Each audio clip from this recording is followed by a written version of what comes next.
ನೀನು ನೀನಾಗೆ ಬಂದಿಲ್ಲ, ದೇವರು ಇವತ್ತು ನಿನ್ನನ್ನು ಕರ್ಕೊಂಡು ಬಂದಿಲ್ಲ. ದೇವರ ವಾಕ್ಯ ಹೇಳ್ತತೆ, ತಂದೆ ಎಳೆಯದೆ ಹೋದ್ರೆ ಮಗನ ಬಳಿ, ಹೇಳ್ರಿ, ತಂದೆ ಎಳೆಯದೆ ಹೋದ್ರೆ ಮಗನ ಬಳಿ ಯಾರು ಬರಲಾರರು. ಇವತ್ತು ದೇವರು ನಿನ್ನನ್ನು ಎಳೆದಿದ್ದಕ್ಕೆ ಇವತ್ತು ನೀನು ದೇವರ ಬಳಿ ಬಂದಿದ್ದ.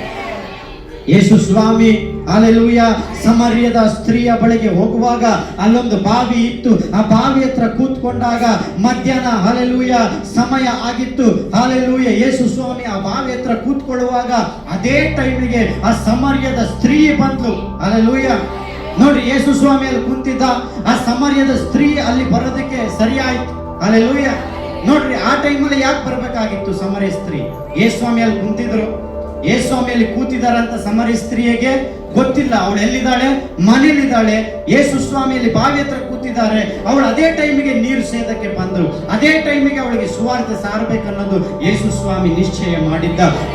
ಅವಳಾಗೆ ನೀರು ಸೇದಕ್ಕೆ ಬಂದಿಲ್ಲ, ದೇವರು ಅವಳನ್ನ ಕರೆ ತಂದಿದ್ದು ಅವಳಿಗೆ ಸುವಾರ್ತೆ ಗೊತ್ತಾಗ್ಲಿಕ್ಕೆ.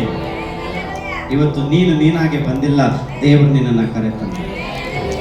ಪಕ್ಕದಲ್ಲಿರೋರಿಗೆ ಹೇಳಿ, ನೀನು ನೀನಾಗೆ ಬಂದಿಲ್ಲ,